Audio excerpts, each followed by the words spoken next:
क्या नाम महाराज जी आपका? धर्म करम शास्त्री। शास्त्री जी, आप कितने पढ़े लिखे हैं? मैं कुछ नहीं पढ़ा लिखा। कुछ भी पढ़े लिखे नहीं हैं? नहीं। तो आप ये बताइए कि इस दुनिया में सबसे बड़ा कौन है? सबसे बड़े तो परमपिता परमेश्वर हैं, जिन्होंने सृष्टि बनाई है। अच्छा, लेकिन बहुत से लोग तो महाराज जी ये कहते हैं ईश्वर है ही नहीं। ऐसा तो नहीं हो सकता, क्योंकि ये शरीर ही ईश्वर है। शरीर जो है, आंखें जो है हमारी सूर्य भगवान की है, जिभ्या हमारी जो है जल देवता की है, और नासिका है। ये 5 चीज़ें हम जो है प्रत्यक्ष इन आँखों से देख रहे हैं। जो हमारा शरीर नष्ट होने वाला है, जो है नहीं वास्तव में, लेकिन सूर्य भगवान को हम देख रहे हैं, जल को हम देख रहे हैं, अग्नि को हम देख रहे हैं। तो हम कैसे नहीं मान सकते कि भगवान नहीं है? यानी कि प्रत्यक्ष रूप में तो ये भगवान है ही है। भगवान है ही, और माता जी भी है, और भोलेनाथ जी भी हैं। 33 करोड़ देवी देवता इस संसार में विद्यमान है, क्योंकि इनको हमने नहीं देखा है, लेकिन सूर्य भगवान को हम देख रहे हैं, अग्नि को हम देख रहे हैं, जल को हम देख रहे हैं, और ये 5 चीज़ों से हमारा शरीर बना है। जो भगवान, भा माने भूमि, गा माने गगन, आ माने अग्नि, ना माने नीर, ये 5 चीज़ों से ये शरीर बना है। तो इस शरीर को ही हम भगवान के रूप में देख रहे हैं। अरे वाह, बहुत सुंदर। महाराज जी ये बताइए, सत्य सनातन धर्म ही सबसे बड़ा क्यों है? सत्य सनातन धर्म इसलिए बड़ा है क्योंकि ये हजारों साल की परंपराएं और इनकी संस्कृति एक जैसी हैं, जो कि बदलने में नहीं आती, परिवर्तन नहीं होता। बाकी अन्य जो धर्म है, मैंने आपको पहले कहा था, असब्द धर्म मात्रेण बहुबा शांति धमा अधर्म में सेवेंते विचारे जट चेत समा। बहुत से लोगों को धर्म का सही ज्ञान नहीं है, धर्म के नाम पर अधर्म का ही सेवन करते हैं। अनिर्दिष्ट से न भोग सुखमत्तम अशांत देह से नानुष्टम कदाचिनम। जिसका मन अशांत है, जिसकी बुद्धि अशांत है, वो शुद्ध क्रियानुष्ठान नहीं कर सकता, देवी देवताओं से इच्छित वस्तुओं की प्राप्ति नहीं करवा सकता। जैसे आपने कहा कि भगवान का अस्तित्व नहीं है। अच्छा, भगवान का अस्तित्व वस्तुतः है जी, क्योंकि जो शरीर वास्तव में नहीं है हमारा, लेकिन सत्य जैसा हमें प्रतीत हो रहा है।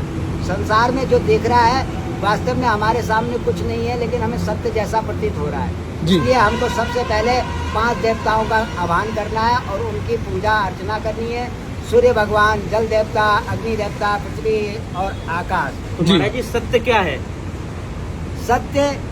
सत्य ये जो बोल रही है यही सत्य है, बाकी ये शरीर मिथ्या है। अच्छा, ये शरीर ईश्वर सत्य है, बाकी सब मिथ्या है। हाँ, ये शरीर ये जो बोल रही है यही ईश्वर की अंश है। रामायण में कहते हैं ईश्वर अंश जीव अविनाशी, और भगवान ने 15वें अध्याय में गीता में कहा है ममई मानसो जीवलोके जीवा भूता सनातना। क्योंकि पत्ते में जलचर, थलचर, जीवचर, नाना जय जड़ चेतन नहाना। ये पत्तों में भी, फलों में भी और वृक्षों में भी, सब में ही जो है ईश्वर का वास है। तो हमने ईश्वर को नहीं देखा, हम इन्हीं को जिनको देख रहे हैं हम उन्हें ईश्वर मान के उनकी हमें पूजा करनी चाहिए। महाराज जी अभी आपने कहा था कि मैं अनपढ़ हूँ, लेकिन आपको इतना ज्ञान कैसे है? ज्ञान मुझे साधु संतों की संगत में हुआ है। मंदिरों में मैंने खड़े होकर आरती यहाँ करी है 6-6 महीने, और मैं घूमा हूँ, भ्रमण किया है मैंने। भारत के 4 वर्ष तक मैंने भ्रमण किया, सन 86 से 1900 महाकुंभ 89 तक। यानी 4 वर्ष आप भ्रमण करते रहे? हाँ, 4 तो भ्रमण करने से महाराज जी ज्ञान प्राप्त होता है? हाँ, भारत में मैंने जगह जगह कई प्रांतों में भ्रमण किया, उससे मैंने ज्ञान। तो महाराज जी संतों के लिए गीता क्या कहती है? गीता सुगीता कर्तव्या के मन में अन्य शास्त्र के विस्तार में ना जाकर आप गीता का ही अनुसरण कीजिए। 6 शास्त्रों का आप अध्ययन नहीं कर सकते, 18 पुराणों का आप अध्ययन नहीं कर सकते, और 4 वेदों का आप जो है अध्ययन नहीं कर सकते, क्योंकि वेद सीमित ज्ञान है, सीमित दायरे में ज्ञान है, सर्वव्यापक नहीं है। गीता का जो ज्ञान है वो सर्वव्यापक है। गीता में अन्य 700 श्लोकों में गीता में भगवान श्री कृष्ण ने कहा है कि आपका समय बहुत कम है, आप इतने ज्ञान नहीं सीख सकते, इसलिए किमन्य शास्त्र विस्तरे, अन्य शास्त्र के विस्तार में ना जाकर आप गीता का ही अनुसरण कीजिए। उसमें 8 प्रकार के योग हैं, संन्यास योग, कर्म योग, ध्यान योग, भक्ति योग, और इन सब योगों से मैं आपको ज्ञान के साथ विज्ञान भी देता रहूँगा। रोज नई ऊर्जा ऑटोमेटिक, जैसे हम आराधना करते हैं, पूजा करते हैं पीपल की, तो ऑटोमेटिकली माइंड में वो जो है नॉलेज देते हैं, knowledge giving, automatically knowledge giving. Speaking tree, कभी आपने देखा होगा अखबारों में लिखता है कि भाई पेड़ बोलते हैं, पेड़ वस्तुतः बोलते हैं, लेकिन वो हमारी तरह मुंह से नहीं बोलेंगे। जी। उनकी पूजा करने से, उनकी अर्चना करने से automatically mind in side knowledge. अच्छा महाराज जी ये बताइए, कर्म का फल मिलता है कि नहीं? जैसा कर्म करता है वैसा इंसान को मिलता है कि नहीं? कर्मण्येवाधिकारस्ते मा फलेषु कदाचिन।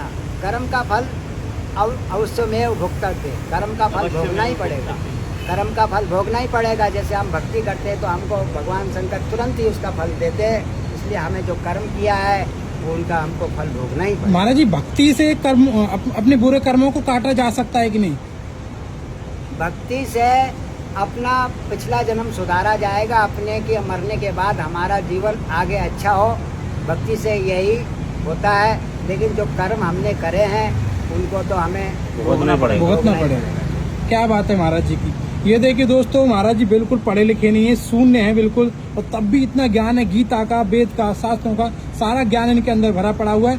सिर्फ ये जाप से महाराज जी ने बताया कि मैं, महाराज जी आपने बताया तो क्या बताया तभी? मंत्र जाप मैंने पीपल की पूजा करी है। जैसे लोग अमावस्या को, पूर्णमासी के दिन जो है पीपल पे बहुत सी स्त्रियां हिंदू धर्म में हजारों साल परंपरा से जो है धागा बांधती जी। हैं और गीता का 18 अध्याय सुनाती जी। हैं। तो इसी से ये ज्ञान ऑटोमेटिक ब्रह्म देवता उसको प्रदान करते हैं। यानी कि भगवान को भजने से ही आपको ज्ञान की प्राप्ति हो हाँ। जाती है। ज्ञान की प्राप्ति हो जाती है। क्या बात किताबी है, ज्ञान नहीं है। नहीं, क्या बात है। दोस्तों इस वीडियो को शेयर कीजिएगा। देखिए तो सत्य सनातन धर्म में कितनी ताकत है। बिल्कुल भी पढ़े लिखे नहीं है, और पूरी गीता इनसे कहीं से आप पूछिए, वेद का ज्ञान लीजिए, कहीं से भी आप इनसे पूछ सकते हैं। सिर्फ ये सत्य सनातन धर्म के संतों में ही देखने को मिल सकता है, क्योंकि सनातन ही सत्य है। सभी को जय श्री कृष्ण और राधा ही राधे। हर हर महादेव।